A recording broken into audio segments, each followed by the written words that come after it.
Hello friends and welcome to this video on Authentic English, and in this video we're going to talk about the Iliad, which is a Greek epic poem written by Homer in the 8th century. In this video I'll provide you an introduction, some basic themes, the main points of study, and a basic summary of the Iliad in its 24 books. So before we're wasting much time, let's begin. But before we begin, I'd like you to subscribe to my channel if you've not already done so, because I regularly post videos on literature that might help you a lot. So the Iliad was written in the 8th century. Some people think it was written around 726 AD, and there are different dates given by different historians because there is not a clear date to when it was written. Okay, so people are doing a lot of guesswork, but it was written in the 8th century. It's considered to be one of the first works of Western literature. So Iliad is considered to be one of the first works of the Western world. Okay, first it was written, of course, in ancient Greek. The epic is set during the Trojan War, which was fought against Troy by the Achaeans Greeks after Paris from Troy eloped with Helen, the wife of Menelaus, the king of Sparta. So, what happened was that this guy named Paris from Troy ran away with the wife of Menelaus, who was the king of Sparta in Greece. So Menelaus became very angry, and he decided to take revenge on the Trojans because Paris won't return his wife. And that was the main reason this war was fought between the Greeks and the Trojans. Okay, so the Greeks are also referred to as Achaeans. Okay, and of course it was fought between the Trojans and the Greeks. Now the main reason was that this Paris was chosen to select which goddess among Aphrodite. Okay, there were three goddesses, Hera, Athena, and Aphrodite, and they were given an apple of discord. Okay, which set all of the three goddesses in fighting. Then they went to Paris to ask which of the three goddesses, which among the three goddesses is the most beautiful, and Paris chose Aphrodite.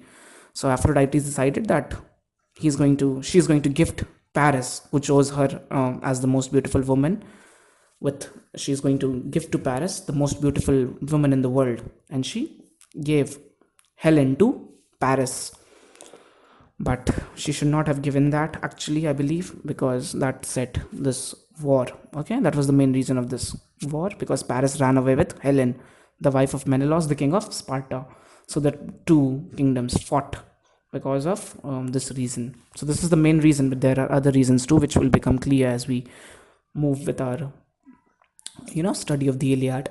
The war lasted for about 10 years, and the Iliad covers mostly the 52 last days of the 10-year conflict. So this war lasted for about 10 years, and this book covers, you can see this is such a fat book. If you have that book with you, the book of the Iliad, you can see that the poem is quite long. It doesn't feel like a poem after all, but it was actually an epic poem, because epics are actually poems that were actually narrated. So the war lasted for about 10 years, and the Iliad covers mostly the 52 last days of the 10-year conflict. The Iliad also features a quarrel between Agamemnon and Achilles. So it also shows us the rift between on the Greek side as well. Agamemnon and Achilles, both from the Greek side, fought among themselves because of women. So we'll get to that story later when we do the summary. The war ends with the victory of the Greeks and the destruction of Troy. So the Hector from Troy, who was, you must have heard about Hector. Hector is considered to be one of the greatest men, one of the greatest fighters of all time, and Hector from Troy was killed in this war, and the war ended with the victory of the Greeks. So this is what the Iliad is all about. Okay, so now we can look at the participants. Greek side participants were Agamemnon, Achilles, Helen, Menelaus, Nestor, Odysseus, Ajax, Diomedes, Patroclus, Thersites, Achaeans, Myrmidons. Okay, so these were the participants from the Greek side. And Trojans included Priam, Hecuba, Hector, Paris, Cassandra, Andromache, Aeneas, Memnon, Troilus, Penthesilea, and the Amazons, and Sarpedon. Gods. Okay, so it's believed that the god who caused the war was the king of gods. Okay, the ruler of gods, Zeus. Okay, so Zeus is the most powerful of all gods, and it is believed that he is the reason who caused the war, because after all, it was his divine wish that the war should happen, probably to make the population of the earth get lesser. Okay, so we'll get to know that later. On the Greek side, Athena, Hephaestus, Hera, Hermes, Poseidon, Thetis. So these were the gods that were helping the Greek side. And the Trojan side were Aphrodite, Apollo, Ares, Artemis, Leto, Scamander. Okay, now let me tell you a little about the Greek gods. So first of all, these Greek gods are nothing like the gods that we have today. Okay, they do not have any noble virtues in them. They are just more powerful humans. Okay, so they are immortal. First of all, they will not never die, and they live on Mount Olympus, which is considered to be the place where gods live. Just like we believe that the god lives in heaven, so this place called Mount Olympus is where all the gods live, and Zeus is the king of all gods. And then these are other gods. Some gods support the Greek side, and some gods support the Trojan side. So all these gods come down. It's written in the epic that all these gods come down and support all these people in the fighting. So these gods do not have any godlike character in them. They are deprived of virtue, and they have feelings just like humans. They don't have any noble virtues in them. They are just more powerful humans. They involve themselves in the fight of the humans. So on the Greek side, we have all these gods that are written on your screen: Athena, Hephaestus, Hera, Hermes, Poseidon, Thetis. And then on the Trojan side, we have all these: Aphrodite, Apollo, Ares, Artemis, Leto, and Scamander. So on the Greek side, gods were helping, of course, the Greeks win, and the Trojan sides were, of course, helping the Trojans win. So gods were manipulating the battle. You can see there was a lot of manipulation by the gods. So you have to study separately about the gods. Okay, for getting good marks in your examinations, there are going to be essays and there are going to be articles that you'll need to read about all these gods, like how they manipulated, what were their characteristics. But the major characteristic of these gods is that, first of all, they do not have any godlike character that we associate with gods today. Okay, they're just more powerful humans that will never die. And then, of course, they involve themselves in the fight of the humans, and they fight with each other, they quarrel. There are all sorts of things. They engage in all sorts of sexual pleasures. Okay, so the concept of God that we have today is definitely not the one which we can associate with the Greek gods. So now I've decided to give you a general summary of all the books. Read full book-wise summary from other sources. Of course, I don't want you to spend a lot of time on this book. I think that the summaries will help you instead of spending a lot of time on the book. If you actually have a lot of time, you can definitely read the book. It will definitely be of a lot of advantage. But in the end, the only thing that you're going to remember is from the summary. So if you don't have a lot of time, you can just go through the summary and then read all the other articles that I will advise you in what to study section, so you know how to answer your questions. There are some basic and most important questions that I have created and compiled for you that you need to study from the internet, and also just go through the critical essays that your professor or your teacher has to give you. Book 1, Invocation of Muses. So the book begins by the invocation of the Muses, okay, the higher powers. Agamemnon has taken captive a Trojan priest, Chryses' daughters. Okay, so this Greek man Agamemnon has taken captive. Okay, so he has captured a Trojan priest, Chryses' daughter, Chryses, and he does not take wealth to release her. Now the Trojans are offering Agamemnon a lot of money that you return my daughter and just take all this wealth, but he does not want to take any wealth. Chryses, being Apollo's priest, prays to him and he causes a plague on the Greeks. Now this man, of course, is a priest, as stated earlier, Trojan priest.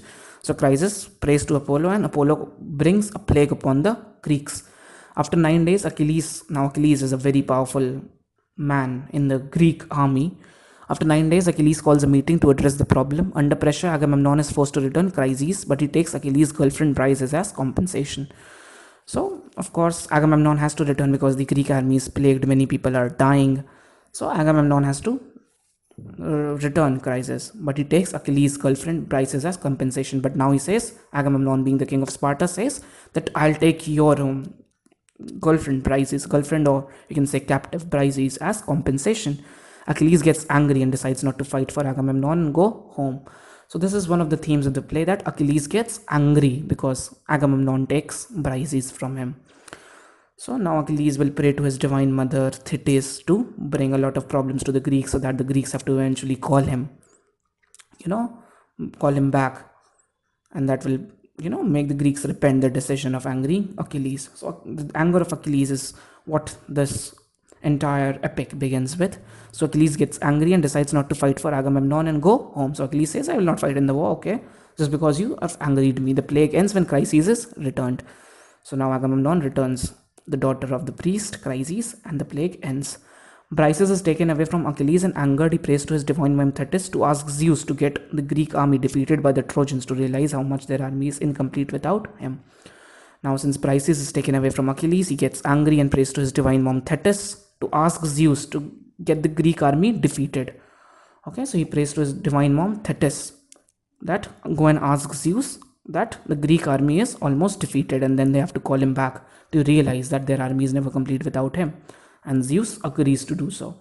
In book 2, Menelaus tests the morale of the Greek army. So Menelaus is another man in the Greek army, and of course he tests the morale of the Greek army by asking them to go home, as he sent a dream by Zeus to attack Troy.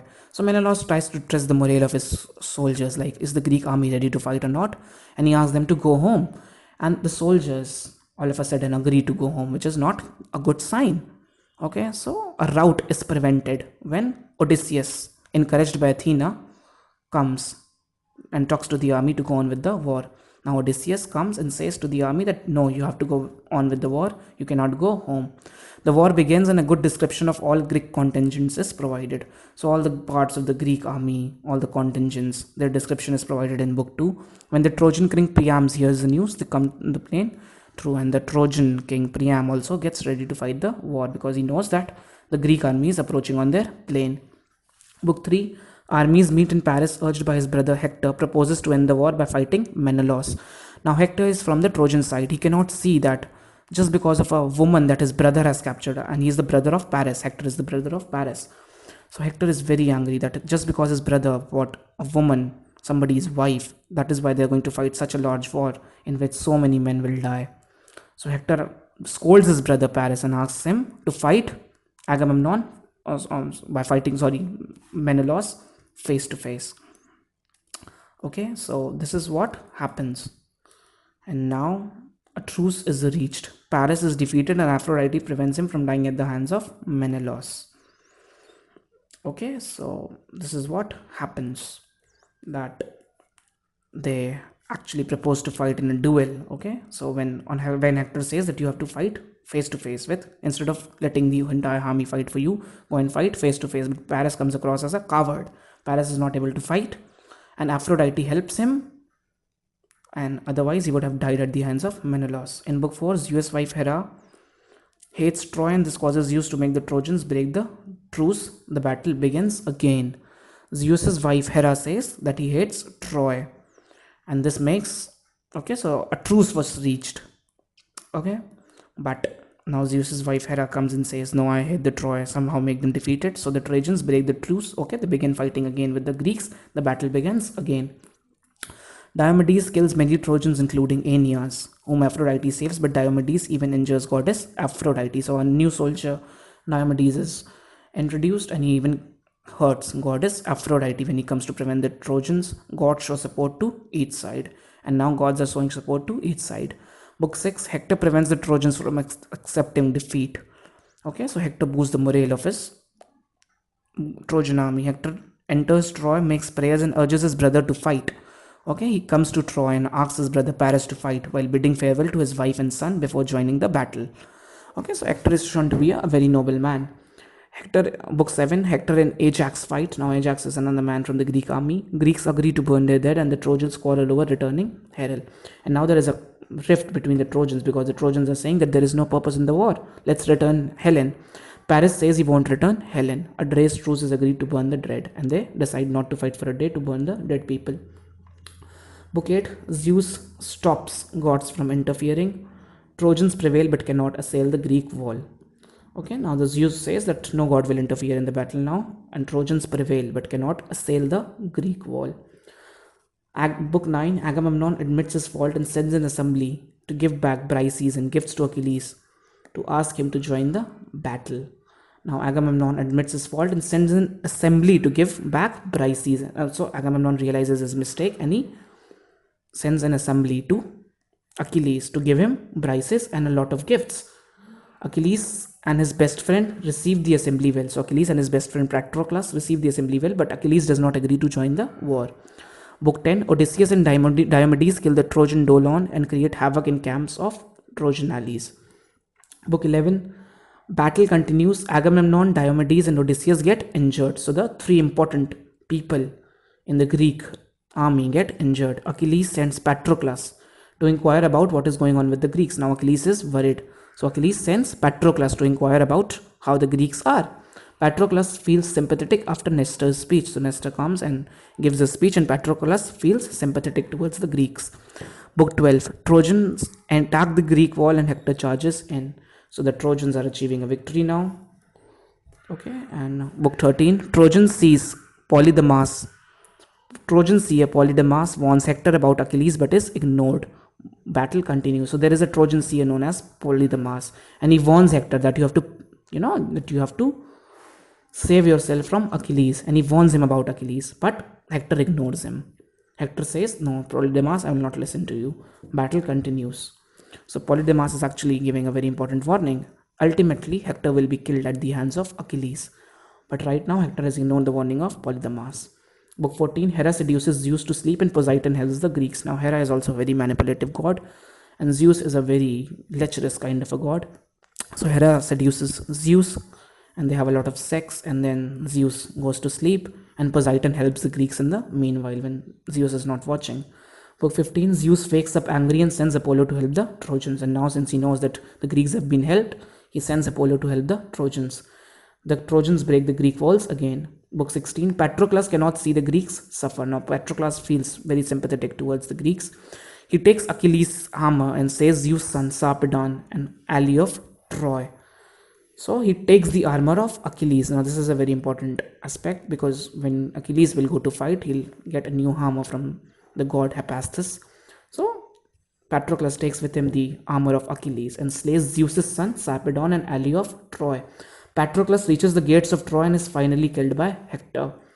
Now Patroclus reaches the gates of Troy, and Apollo even warns him not to enter Troy, but Patroclus is very angry, and ultimately Patroclus is killed by Hector.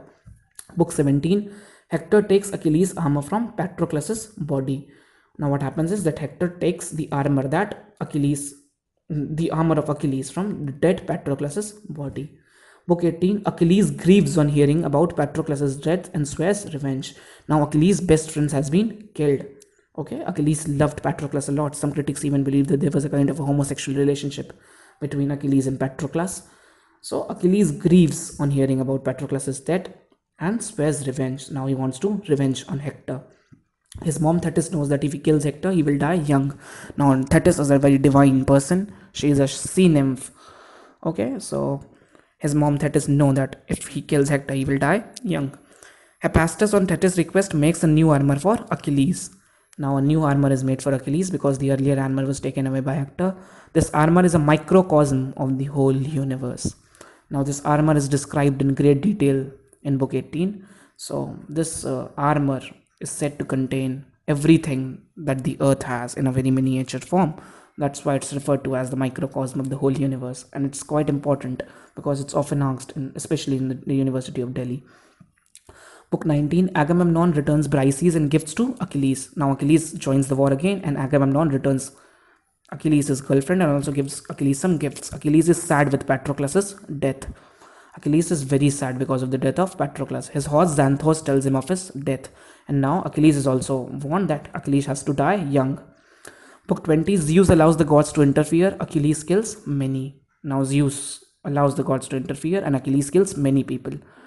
Book 21, Achilles kills half the Trojans and fills the river Scamander with their corpses. So Achilles becomes very blood-mouthed. He kills a lot of Trojans. At least half the Trojans are killed by Achilles, and he fills the river Scamander with their corpses. The river is angry. The gods fight among themselves, and the gods are all fighting among themselves because of the battle.